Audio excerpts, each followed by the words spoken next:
자, 전해드린 대로 어제 저녁 서현역에서 또다시 묻지마 흉기 난동 사건이 벌어지면서 충격을 주고 있습니다. 네 분과 함께 이번 사건 좀 자세히 좀 짚어보도록 하겠습니다. 네, 최준영 변호사, 장윤미 변호사, 승재현 한국형사정책법무연구원 선임연구위원, 이채림 기자 함께합니다. 안녕하십니까? 네, 안녕하세요.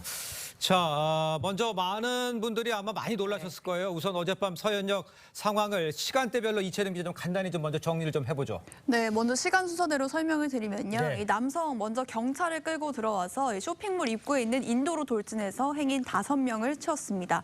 그리고 나서 곧장 쇼핑몰로 들어갔는데요.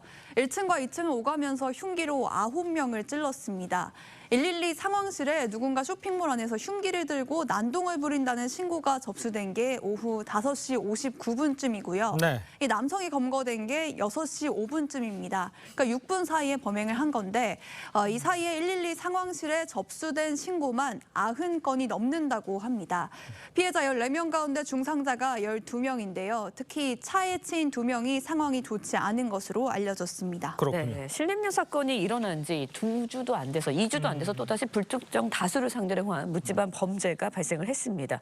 어떻게 보셨나요? 뭐 사실 지금까지 언론 그러니까 정부도 그렇고 이제 언론도 그렇고 이런 묻지마 범죄를 너무 쉽게 정의를 했잖아요. 이게 왜 일어났는지에 대한 원인을 찾지 않고 이 원인이 뭐냐고 물었을 때 이 원인은 묻지마 범죄입니다. 묻지마 범죄라고 이야기하는 순간 그다음부터 형사정책은 만들어질 수 없는, 대응은 만들어질 수 없는 상황인데요. 네. 지금도 세 가지를 반드시 우리가 짚고 넘어가야 된다라고 생각합니다. 첫 번째 이게 또 조선 사건과 같은 분노, 그게 사회적인 분노인지 개인적인 분노인지는 모르겠지만 네. 분노용 범죄인지. 두 번째는 이 범죄가 과연 우리가 생각하고 있는 방금 앞에서도 나왔지만 조현병과 예. 유사한 어떤 정신질환과 조현병 환자들이 절대로 범죄를 저지른다는 건 아닙니다. 예.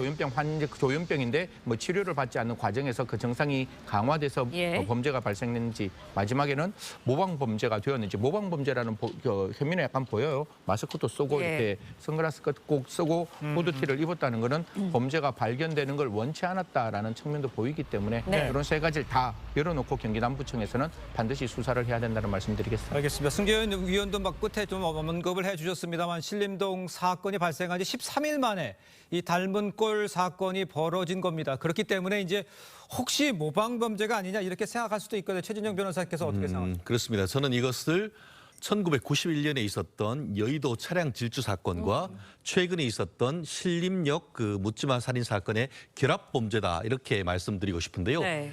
지난번 신림역 사건 같은 경우에는 뭐 바로 차량에 내린 다음에 이 골목에서 그와 같은 엄청난 범죄를 예. 저질렀는데 네. 이번 같은 경우에는 본인이 운전하던 경차를 가지고 가서 네. 거기에서 고의적인 사고를 낸 다음에 차량에서 내려서 쇼핑센터로 들어간 일련의 과정이 있습니다.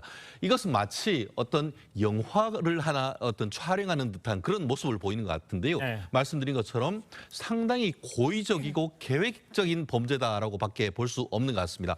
말씀드린 것처럼 지금 그 신림역 사건 같은 경우에와 굉장히 유사하고 나아가서 신림역 묻지마 사건 같은 경우에는 본인이 이 사건을 저지르기 전에 이 인터넷 검색 내역을 봤더니만 네. 홍콩 쇼핑센터에 있었던 사건을 검색했던 내용을 볼 수 있듯이 그렇군요. 이번 같은 경우에는 홍콩에 있었던 이 쇼핑몰 내에 이 묻지마 살인 사건과 매우 유사한 형태가 있기 때문에 네. 말씀드린 것처럼 여의도에 있었던 그 차량 질주 사건과 오히려 이제 그 네. 홍콩에 있었던 그 사건이 결합된 형태인데 네. 최근에 이와 같은 일련의 범죄를 보고 본인이 어떤 결심을 했다는 점에서 최근에 있었던 그 신림역 사건이 촉매제가 됐을 네. 가능성이 높다 이런 분석이 나오는 것 같습니다. 네, 예. 신림 사건이 일어난 지 얼마 되지 않아서 이번 사건이 일어났기 때문에 두 사건을 놓고 좀 비교를 할 수밖에 없는 상황인데 신림전 사건의 경우에는 이제 범행의 표적이 20, 30대 남성이었습니다. 그런데 서현역 사건의 경우에는 불특정 다수거든요. 모든 네. 연령대고요. 그다음에 여성, 남성 가리지 않았거든요. 그렇습니다. 지금 그 범죄 유형이 두 가지로 나뉘죠. 차량 질주를 한 다음에 예. 흉기를 휘둘렀습니다. 차량 질주는 이 대상을 선별하기가 어렵다라고 해야 되죠. 질주하면은 거기에 모여있던 군중이 다치게 되니까요. 그럼 흉기를 누구에게 휘둘렀느냐. 나이대가 특정되지 않습니다. 20대부터 70대까지 다양하고요. 남녀노소를 불문했습니다. 뭐 성별을 또 뭐 선별했다고 보기도 예. 어렵고 그리고 피해자분들이 흉기 이 난동과 관련한 피해자분들이 다친 부위 관련해서도 네. 어디를 특별히 공격했다고 보이는 흔적은 없습니다. 왜냐하면 뭐 자상을 봤을 예. 때 부위가 옆구리, 복부, 목 그냥 무차별적으로 이 흉기를 휘둘렀다 이렇게 보이는 대목이고요. 지금 네. 말씀 주신 대로 신림역 사건으로부터 2주도 채 지나지 않았기 때문에 그 유사성과 또 차별점에 대해서도 많이 이야기가 되는데 특히 차별점은 신림역 사건 같은 경우에는 아마 대상을 20, 30대 남성 그러니까 본인의 또래 남성으로 타겟팅했다라는 분석이 나오고 있습니다. 아. 본인의 어떤 열등감 등등을 제3자에게 전가하는 과정에서 또래 남성을 범행 대상으로 지목하지 않았겠느냐는 분석이 나오는데 이번 사건은 그런 점과는 좀 분별이 돼 보입니다. 네. 자, 이제 이런 상황에서 이제 아까 뭐 이채림 기자도 언급을 했습니다. 모두 14명이 다치고 그중 12명이 중상이다. 이렇게 알려줬잖아요. 이채림 기자. 지금 이 피해자들 상태는 어떤지를 좀 알 수 있을까요? 네, 일단 두 가지 아까 범행이 두 가지를 나눠준다고 말씀하셨는데 이 쇼핑몰 입구에서 차에 치인 분이 5명인데 예. 특히 네. 교통사고를 당하신 분들의 상태가 좀 좋지 않은 걸로 알려져 있습니다. 그렇군요. 또 매장 내부에서 흉기로 다친 피해자가 9명이죠. 이 가운데 14명 중에 12명이 중상이니까 중상자 비율이 높은데요. 차에 치인 60대 여성이 한때 심정지 상태여서 위중한 것으로 알려졌고요. 역시 차에 치인 20대 여성 역시 출혈이 많고 의식이 없어서 헬기로 외상센터에 이송돼서 치료를 받고 있습니다. 또 흉기로 다친 피해자들 중에서 일부는 어젯밤에 응급수술을 한 상태여서요. 네. 경과를 조금 더 지켜봐야 할 것 같습니다. 네, 경찰 조사가 이제 진행 중이기 때문에 정확한 상황 좀 더 지켜봐야 할 텐데 앞서 이제 이채림 기자가 설명을 해줬지만 이번 경우를 좀 살펴보면 피해자가 경차로 쇼핑몰로 돌진을 한 다음에 흉기를 휘둘렀거든요. 어떤 심리에서 이런 사건을 좀 벌였다라고 봐야 할까요? 최 변호사님도 말씀 줬는데 그 부분이 저는 조금 소스라치게 놀랄 수밖에 예. 없는 게 보통 여의도 91년 사건은 이렇게 시민들에게 자동차로 공격하고 난 다음에 거기서 범죄를 멈추어요. 왜냐하면 그 피해자 입장에서 내가 범죄를 어디까지 어떻게 해야 될지를 고민하고 그리고 난 다음에 범죄를 할 거 아니에요. 만약에 이게 나름대로 판단이 있는 상황에서 범죄를 저질렀다면 그러면 거기서 보통은 사람이 굉장히 아까 이채림 기자 말대로 굉장히 이렇게 위중한 환자가 2명이 있다면 거기서 어느 정도 범죄가 완성되었다라고 보는데 그게 그치지 않죠. 경찰을 얼마나 세게 달렸으면 경차가 움직이지 않을 정도의 예. 어떤 충격을 하고 그리고 난 다음에 바로 이미 준비된 흉기를 들고 이제 백화점으로 들어갔는데 이 백화점 안에 들어갈 때 이렇게 CCTV 같은 게 시청자 여러분 많이 보셨지만 그 흉기가 결코 작은 흉기가 아닙니다. 분명히 예. 살상용 흉기가 될 수 있는 크기였고 그걸 통해서 무차별적으로 공격을 했는데 한 2가지만 말씀을 드릴게요. 네. 그 안에 있는 그 백화점 안에 있는 시민들이 적극적으로 협조를 했답니다. 굉장히 이렇게 네. 그러니까 흉기로 상처가 많이 나는 시민들이 이렇게 피를 흘리고 있는 걸 좀 적극적으로 지혈을 했다라고 하는데 어떻게 보면 그 시민들의 그런 활동 때문에 사상자들이 더 이상 많이 나지 않았고 그리고 경찰이 왔을 때 시민들이 다 지적을 해줬답니다. 저기에 저 사람이 있다고 그래서 신속하게 잡혔다라는 일이 분명히 드러나니까요. 그런 시민들이 협조를 하신 시민들에게는 국가가 꼭 표창을 했으면 좋겠고 그 주위에 있는 시민들에게도 꼭 트라우마 치료가 같이 함께 이루어졌으면 좋겠다는 말씀드리겠습니다. 네. 전체적으로 이제 사건 정황을 좀 보면요. 네. 차를 몰고 가서 피해를 입히고 또 안에 들어가서 저기 흉기로 난동을 부린 거지 않습니까? 전체적으로 봤을 때 변호사께서 보시기에는 이게 계획 범죄일 가능성도 있다라고 볼 수 있는 겁니까? 매우 계획적이라고밖에 볼 수 없지 않겠습니까? 말씀드린 것처럼 이미 네. 차량을 준비를 했고 나아가 차량 안에서 흉기를 가지고 있었다라는 점에 비추어서 그 차량에 통상 뭐 차량 그 흉기가 있다 해봤자 보통 우리가 하는 커터칼이나 이런 것들이 있는 것이지 네. 지금 그 화면에 보이는 것처럼 굉장히 칼날 길이가 상당히 긴 이런 칼을 가지고 있다는 것은 미리 어떤 범죄를 준비했다라고 미뤄 짐작할 수 있는 증거가 아니겠습니까? 결국 이 부분과 관련해 가지고 조사를 하는 과정에서 나는 사람을 뭐 다치게 할 만한 의도만 있었지 죽이려고 할 생각은 하지 않았다라는 예. 식으로 해서 발뺌할 가능성도 없진 않습니다. 왜냐하면 아직까지 다행히 사망한 사건이 없기 때문에 그렇기 때문에 이 사건이 어떤 그 특수 상해로 갈 것인지 아니면 그 살인 미수로 갈 것인지에 대해서는 아직 조사를 해봐야 되겠습니다만 네. 통상적으로 봤을 때의 칼날 길이가 뭐 20, 30cm가 되고 나아가서 무차별적으로 어떤 그 사람을 어떻게 보면 그 다치게 했으며 그 어떤 자상이나 자창의 깊이가 상당히 그 깊다라고 할 경우에는 살인의 고의가 있다라고 볼 수밖에 없습니다. 그렇기 때문에 이번 케이스 같은 경우에는 이른바 극단적 인명 경시 어떤 살인으로서 어떻게 보면 예. 불특정 다수에 대한 살해행위 이런 식으로 되기 때문에 범행의 동기 그리고 그 계획적인 여부 이 부분이 향후 수사의 핵심이 될 것이라고 예측을 합니다. 네, 현장에서 체포된 피의자 22살의 배달업 종사자라고 전해지고 있습니다. 이채림 기자, 신원이나 범행 동기 관련해서 좀 더 구체적으로 나온 조사 내용이 있을까요? 네, 지금 경찰 조사 중이긴 한데요. 말씀하신 내용 외에 아직까지 뭐 더 추가로 조사된 건 없는 것 같습니다. 네. 일단 2001년생으로 올해 22살인 것까지 파악이 됐고요. 또 간간히 생계를 위해서 배달업을 해온 것으로 알려졌습니다. 또 범행 동기는 계속해서 이제 경찰이 조사를 하고 있는데 정확히 파악된 게 없습니다. 조사에서 누가 나를 오래전부터 청부 살인하려고 했다는 등 이상한 말만 하고 있는 것으로 알려졌습니다. 경찰은 그래서 마약 투약 여부나 정신질환 여부도 알아보고 있는데요. 네. 일단 간이 검사에서는 마약은 음성 반응이 나왔는데 정밀 검사를 위해서 최 씨의 모발을 채취해서 네. 국가수로 보낼 예정입니다. 그렇군요.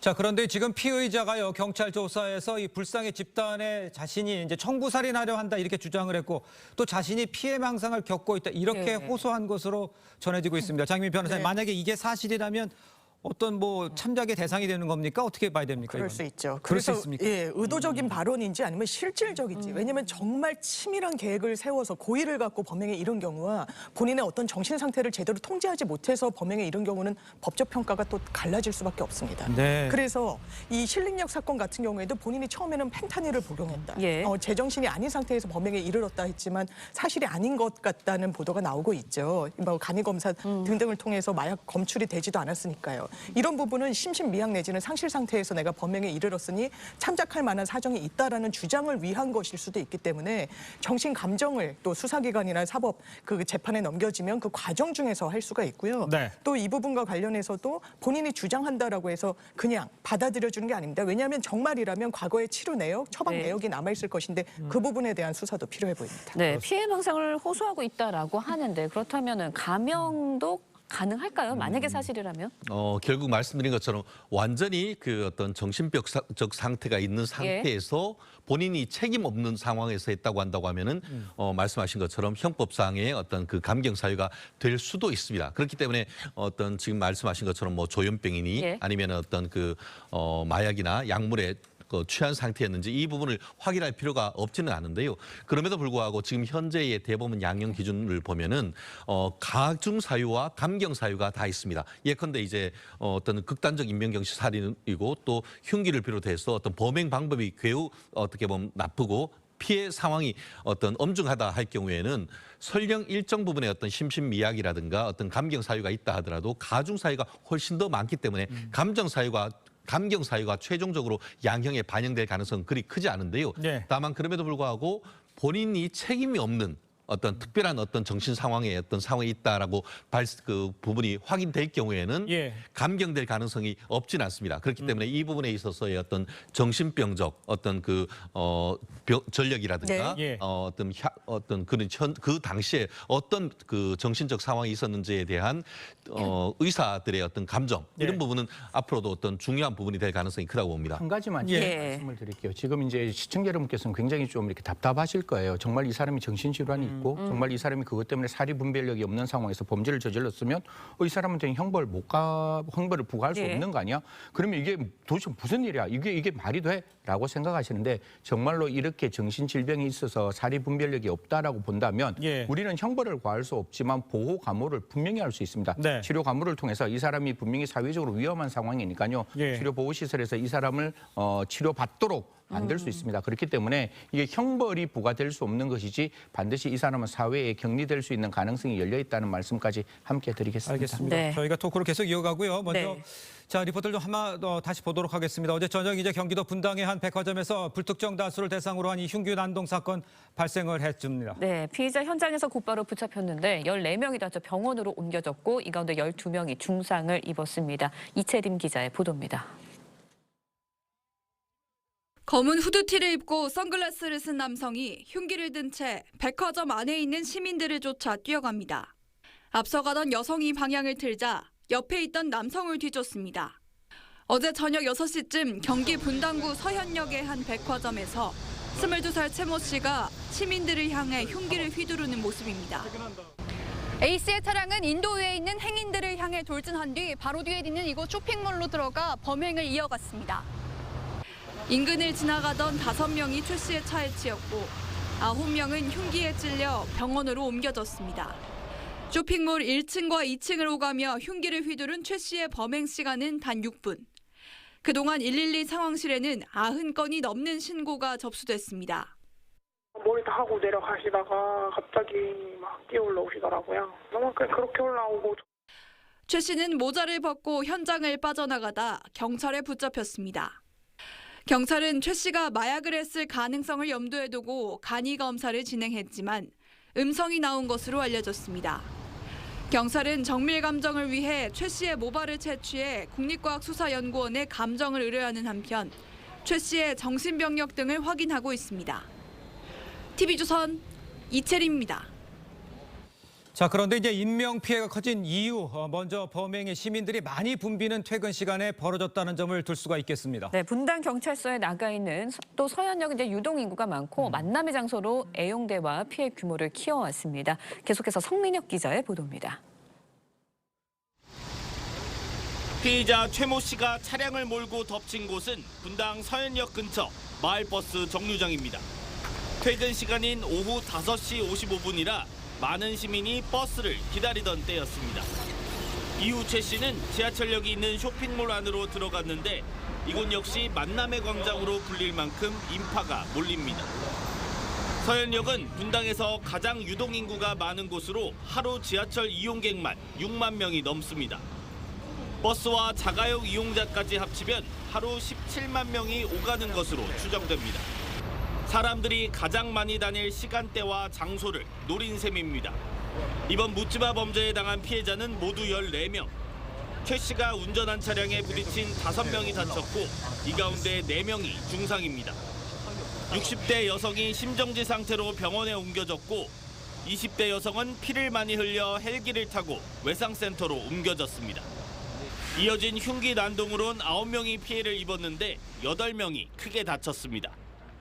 유사 모방 범죄가 뒤따를 가능성도 제기됩니다. 서현역과 5km가량 떨어진 오리역에서도 비슷한 범행을 저지르겠다는 예고성 글이 인터넷에 올라왔습니다. 다만 서현역 테러 범인과 동일인인지 여부는 확인되지 않았습니다. 경찰은 글을 올린 사람이 누군지 조사에 착수했습니다. TV조선 성민혁입니다. 자, 범행을 저지른 피의자 배달업에 종사하는 22살 최모 씨로 밝혀졌습니다. 네, 분당 경찰서에 나가 있는 취재 기자 연결해 보도록 하겠습니다. 박재훈 기자. 네, 경찰이 피의자를 조사 중인데요. 자세한 소식 전해주시죠. 네, 피의자는 2001년생 22살 남성 최모 씨로 배달업에 종사하고 있는 것으로 확인됐습니다. 사건 발생 이후 10분여 만에 경찰에 붙잡힌 최 씨는 범행 동기에 대해선 아직까지 입을 열지 않고 있는 것으로 알려졌습니다. 최 씨는 경찰 조사에서 누군가 나를 청부살인하려고 한다는 등 피해 망상 증세를 보였는데 범행 당시 최 씨는 음주 상태가 아니었고 마약 간이 검사에서도 음성이 나온 것으로 알려졌습니다.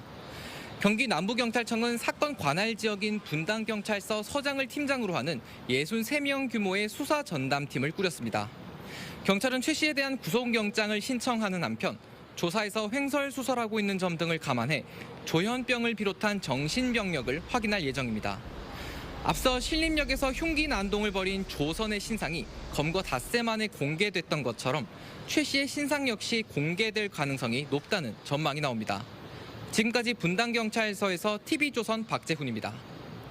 자, 제가 먼저 토크를 이어가기 전에 먼저 지금 속보로 올라온 것들을 확인해 보도록 하겠습니다. 이 속보는 저희가 확인된 건 아니고요. 승재현 위원께서 남부경찰청에 직접 확인을 한 내용입니다. 일단 경찰은요, 서현역 흉기 난동 피의자 분열성 성격 장애 진단을 했다. 성격 장애로 진단을 했습니다. 그리고 피해 망상 등 정신적 질환에 따른 범행으로 지금 경찰은 추정을 하고 있고요. 범행 사용 흉기 2점 전날 대형마트에서 구입한 것으로 지금 알려지고 있습니다. 또 경찰은요, 오늘 중 피의자를 추가 조사한 뒤에 구속영장을 신청할 것으로 알려졌습니다. 네. 자, 먼저 최진정 변호사님, 지금 저는 아까 말씀하신 대로 조금 뭐라 그럴까요? 분열 증상, 몸에 이상이 있었다 이렇게 봐야 하는 상황인가요? 지금 현재로서는 아직까지 뭐 그 명확하게 확인을 하고 있지 않기 때문에 그렇습니다. 수사 결과를 봐야 되겠습니다만 네. 지금까지 밝혀진 바에 따르면은 말씀하신 것처럼 조현병, 옛날에 우리가 얘기하고 있는 정신분열증에 따르는 어떤 그 어떻게 보면 본인의 어떤 그 범죄일 가능성이 예. 지금 높아지고 있는데요. 예. 결국 지금 아시다시피 경찰 같은 경우에는 구속 기간이 10일입니다. 네. 그러다 보니까 실질적으로 어제 체포가 됐기 때문에 구속영장을 청구하고 실질적으로 검찰에 사건을 넘기기까지는 최대한 10일까지 있다 보니까 네. 늦어도 8월 12일까지는 이 경찰이 수사 결과가 나올 것 같은데요. 좀 전에 지금 말씀하신 것처럼 그 이전에 어떻게 보면 신상공개위원회에서 얼굴을 비롯한 신상이 밝혀질 가능성이 굉장히 높아집니다. 그렇기 때문에 그 무렵 정도가 된다고 하면은 범행에 대한 동기와 함께 이 얼굴을 비롯한 신상에 대해서 공개될 가능성이 있기 때문에 아마 지금 구속영장을 빠르면은 한 오늘 내일 정도는 청구할 가능성이 매우 높습니다. 그러면 구속영장 발부가 되고 네. 이어서 신상공개위원회에서 경찰청이 결정을 한다고 하면은 빠르면은 이번 주말 내지는 다음 주 월요일 전후면은 이 범행 동기와 이 그 피의자의 신상까지도 우리가 알 수 있지 않을까 생각을 합니다. 알겠습니다. 네, 윤희근 경찰청장은 일단 이 사건과 관련해서 가능한 모든 처벌 규정을 최대한 적용해라 이렇게 지시를 한 것으로 전해지고 있거든요. 처벌이 어느 정도로 내려질 수 있나요? 이 부분에 대한 시청자 여러분께서는 뭐 당연히 대한민국에서 규정되어 있는 사형을 부과하라고 말씀하실 네. 겁니다. 저도 이 부분에 대해서는 적극적으로 공감하는데 다만 대한민국은 사형을 선고하지도 않고 집행하지도 않는 나라라서 과연 어떠한 결과가 나올지는 지켜봐야 되는데요. 네. 시청자 여러분께 지금 이 사건에 대해서 제가 만약에 형벌의 규정을 좀 설명을 드리면 첫 번째 두 사람을 사람이 있는 곳에 자동차를 몰고 갔잖아요. 예. 그럼 자동차를 몰고 갔다면 우리 앵커 입장에서는 그 자동차를 몰았을 때 그 자동차에 사람이 부딪히면 사망할 수 있으리라는 점은 충분히 이해할 수 있는 일이잖아요. 보통 우리가 미필적 고의라는 게 어려운 게 아닙니다. 자동차를 운전하는 사람이 내가 자동차를 운전하다 사람이 부딪히면 어떻게 할까라고 물었을 때 에이 그래도 괜찮지 그러나 설마 정도가 되면 무조건 미필적 고의가 인정되는 상황이니까 자동차를 몰고 사람 있는 곳으로 갔다 살인죄가 성립될 수 있고 지금 아까 변호사님 말씀대로 그 흉기로 무차별적으로 사람에게 공격했다면 적어도 사람이 사망할 수 있으리라는 점에 대해서는 미필적 고의가 있기 때문에 익명 경시를 위한 그 다중에 대한 살인죄로 양형 기준에서도 가장 높은 양형 기준인 5유형에 해당되지 않을까 예. 그렇게 말씀드리겠습니다. 알겠습니다. 자, 이채린 기자 이제 올해 묻지마 범죄 사건 수차례 발생을 했죠. 어떤 사건들이 있었는지 좀 정리를 좀 해볼까요? 네. 네, 특히 최근에 2주 전에 신림동 상가 골목에서 조선 씨가 또래 남성들을 상대로 흉기를 휘둘러서 한 명이 사망하고 세 명이 다친 일로 충격을 많이 줬죠. 맞습니다. 그런데 지난달 경기 양평에서도 한 남성이 지나가는 행인 2명에게 흉기를 휘둘러서 다치게 하는 일이 있었고요. 1월에 제주에서는 20대 남성이 돌로 또래 남성을 가격하는 일이 있었습니다. 또 6월 경기 군포와 지난달에 경기 의왕의 아파트에서는 지나가는 입주민을 아파트 단지 안에서 이유 없이 폭행한 일도 있었습니다. 이렇게 불특정 다수에게 범행을 저지르는 일이 계속되고 있는데 앞서 말씀드린 대로 유동인구가 큰 곳이다 보니까 어제 서현역에서의 사건이 가장 피해 규모가 컸습니다. 네, 신림역 인근에서 흉기 난동 사건이 발생한 지 2주 만에 또다시 묻지마 범죄가 발생을 했습니다. 네. 좀 큰 충격을 주고 있는데 유사 범죄가 또 이렇게 발생하지 않을까. 벌써 6번째거든요. 맞습니다. 올해 들어서만. 지금 기자님 짚어주신 대로 굉장히 유사한 패턴을 보이는 범죄. 그러니까 누군가에게 원한을 갖고 그게 범행의 동기가 돼서 범행에 이르렀다기보다는 정말 불특정 다수, 더더군다나 많은 사람들이 모이는 백화점, 지하철역 인근을 노린 범죄가 계속해서 되고 있습니다. 경찰의 당연한 강화 필요하고 네. 또 살인을 예고하는 유사한 글들도 인터넷상에 상당히 많이 유포가 되고 있는데 이 부분 단순히 엄단하는 게 아니라 모든 범죄가 예비죄를 갖고 있지는 않습니다. 그러니까 예. 살인 같은 경우에는 예비죄를 갖고 있거든요. 뭔가 준비 행위를 한다, 어떤 살인의 행위에 착수하기 위한 어떤 예비적인 행동을 했다라고 적극적으로 법률을 의율해서 네. 이런 부분도 단순히 올리는데 그친 게 아닙니다. 본인은 장난이라고 하더라도 이 사회에 가하는 위해가 상당히 큽니다. 그렇기 예. 때문에 이 부분과 관련해서 살인 예비 등으로 좀 적극적으로 의율할 필요가 있겠습니다. 알겠습니다. 네. 자, 승 의원님 보면 이제 최근 이제 불특정 다수 묻지마 범죄 잇따르고 발생하고 있잖아요.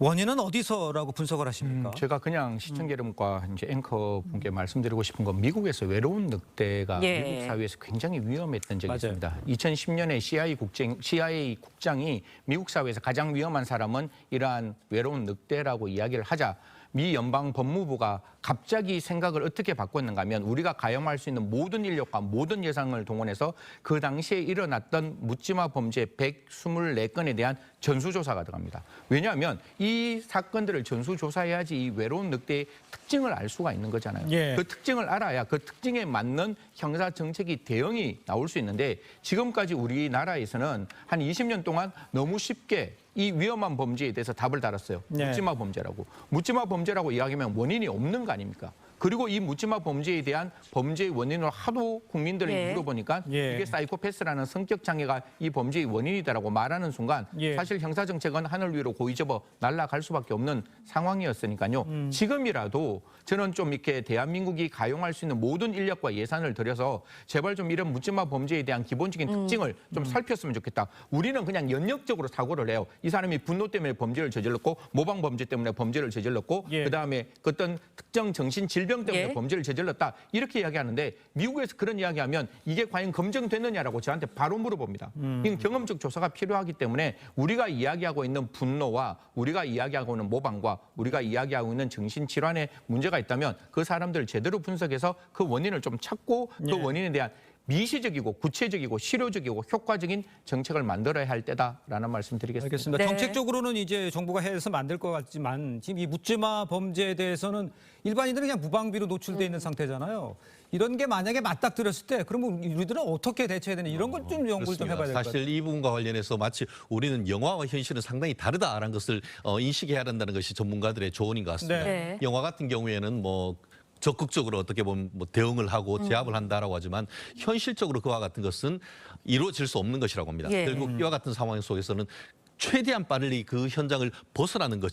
그것이 가장 좋은 대책이라고 하고 예. 또 이번 같은 경우에도 보면은 인근에 있던 분들이 어떻게 보면 피해자들을 신속히 지혈을 하고 119로 해서 거의 신고를 했던 것이 한 90여 건 된다라고 했는데 그러다 보니까 이 그 신고가 최초에 어제 같은 경우에는 5시 58분 정도에 신고됐는데 실질적으로 체포를 6시 4분 그러니까 한 5, 6분 사이에 경찰이 출동을 해서 이 그 현장을 제압했던 그런 걸 보면은 예. 우리나라 사법 시스템은 상당히 촘촘히 돼 있는 것은 사실인 것 같습니다. 결국 그럼에도 불구하고 지금 이번 같은 것이 어떤 모범 범죄가 계속 얘기가 되고 있기 때문에 그렇죠. 결국 어제 윤희근 경찰청장도 전체 경찰 수장들을 모아서 테러라 생각을 네. 하고 대응을 했다라고 얘기를 하고 있기 때문에 경찰력을 당분간 사람들이 많이 모이는 역이라든가 다중 이용 시설에 상당 부분 그 증대를 통해서 어떻게 보면 범죄 예방을 자체를 예방을 하고 또 시민들의 어떤 안전에 어떤 그 든든하게 보이는 그런 지금 현실적인 대증요법은 반드시 필요한 것이 아닌가 생각합니다. 예. 네, 정부 차원의 예방과 대책에 대해서 이야기를 좀 해주셨는데 사실 시민들의 입장에서 이런 범죄 누구나 맞닥뜨릴 수 있는 상황이거든요. 그럴 때 피해를 최소화할 수 있는 방법, 피해갈 수 있는 방법이 좀 있을까요? 제가 정말 한 가지만 정부에 정말 간곡히 부탁을 드리는데 대한민국 제발 좀 안전한 사회다 이렇게 해서 좀 편한 형사 정책 안 만들었으면 좋겠어요. 대한민국은 위험한 사회고 위험한 사회에서 국민들의 생명과 안전을 지킬 수 있는 차선의 형사 정책이 아니라 최선의 형사 정책을 했으면 좋겠습니다. 예. 사실 백화점 안에서 우리가 편하게 쇼핑을 할 수 있는 이유는 딱 한 가지예요. 예. 나도 흉기가 없고 저 사람도 흉기가 없다는 게 그러니까 마음속에 신뢰가 쌓이면 문제가 없는 거잖아요. 근데 지금 대한민국 공중 출입 밀집 장소에 어떤 소지품 검사하는 거 사실 거의 불가능하잖아요. 그럼에도 불구하고 이번 사건을 놓고 저는 적어도 흉기가 있는 사람이 나와 같은 공간인 백화점에 있으면 안 되는 거 아니에요. 그러면 그런 부분에 대해서 좀 적극적인 형사정책 이게 좀 어떻게 보면 불편할 수 있지만 국민의 생명과 안전을 지키기 위해서는 필요하다고 생각합니다. 다들 외국에 여행 많이 가보시면 아시겠지만 외국에 있는 공공기관은 분명히 들어갈 때 그러한 어떤 흉기 검사를 합니다. 박물관도 그렇고 그다음에 여러 가지 어떤 예. 시설에서 그럼 대한민국도 다중 밀집 장소에서는 그런 부분에 대한 어떤 적극적인 대책을 마련하겠다라는 정부의 의지 필요할 때라고 말씀드리겠습니다. 지금 형사 정책 이야기를 하셨는데 마련해야 된다. 네. 그런데 지금 문제가요. 또 이런 것도 있어요. 어제 서현역 흉기 난동 사건 직후에 SNS상의 분당 오리역에서 흉기 난동을 부리겠다 이런 예고글이 올라와서 지금 경찰이 수사 중이잖아요. 이채림 기자, 이것 좀 설명해 주세요. 네, 이 글이 SNS에 전 여자친구가 오리역 근처에 살아서 거기에서 범행을 하겠다면서 시간하고 장소까지 특정을 하는 글이 올라왔습니다. 네. 그래서는 더 이상 살고 싶은 마음이 없다면서 최대한 많은 사람, 또 경찰에게까지 피해를 입히겠다고 썼습니다. 아까 말씀드린 대로 시간과 장소까지 특정한 글이라서 더 화제가 됐는데요. 사실 이 글뿐만이 아니고 현재 온라인상에 이와 유사하게 범죄를 예고하는 글들이 다수 올라와 있습니다. 그렇군요. 네, 그래서 어제 경찰이 이런 글 자체가 사회를 혼란시킬 수 있다면서 이 작성자들에게 대해서 법이 허용하는 최대한의 엄중한 처벌을 하겠다 이렇게 경고를 했습니다. 네. 실제로 이전에 올라온 예고글 2건에 대해서는 이미 작성자를 검거한 상황입니다. 네, 신림역 사건 이후에도 살인 예고나 범죄 예고한 글이 9건이나 올라왔다. 뭐 이런 보도도 있었는데 왜 이렇게 살인을 예고하고 범죄를 예고하는 글이 계속해서 오는 건가요? 놀라지 마십시오. 과거에는 이런 글이 올라오면 네. 그냥 사람을 놀래키는 행위, 그러니까 만우절에 그냥 우리가 웍 이런 예. 느낌으로 그냥 경범죄 처벌법으로 다스렸어요. 네. 10만 원 이하. 그러면 국가가 이렇게 다스리면 이런 거를 저는 장려한다라고 생각합니다. 이런 글에 대해서 정말 엄중하게 처벌하겠다는 의사를 밝히지 않으면 예. 이런 글들은 올라올 수밖에 없고 더 문제는 이런 글들 올라올 수 있는 사전 예방적인 정책이 없습니다. 예. 이게 사전 예방적인 정책이 있으면 그 글을 못 올라오게 만들므로써 예방적인 조치를 할 수 있는데 이게 어디서 어떻게 우후죽순같이 올라오는지를 모르면 이 행위에 대한 엄중한 처벌만이 이러한 행동을 억제할 수 있다라고 생각합니다. 국민이 가지고 있는 그 글을 올렸을 때의 기쁨보다 국민이 받을 수 있는 불안감이 크다면 반드시 그 범죄에 대해서는 엄중 처벌하고 한 가지 말씀드리겠습니다. 불특정 다수에 대해서 이러한 협박성 글을 올리는 것도 저는 테러라고 생각합니다. 테러방지법에 구성원 가입죄뿐만 아니라 이렇게 불특정 다수에 대해서 협박하는 걸 테러라고 좀 이렇게 판단하고 엄중하게 처벌하는 개정 조항과 더불어 그렇게 되어야 포털에서도 이런 걸 올라오면 지우라고 이야기할 수 있잖아요. 네. 지금 같은 경우에 이게 처벌되는지 안 되는지도 모르면 처벌할 수 없는 거니까요. 좀 국가가 적극적인 대응 필요하다는 말씀 드리겠습니다. 알겠습니다. 오늘 말씀 여기까지 듣겠습니다. 네 분과 인사 나누겠습니다. 고맙습니다. 고맙습니다. 감사합니다.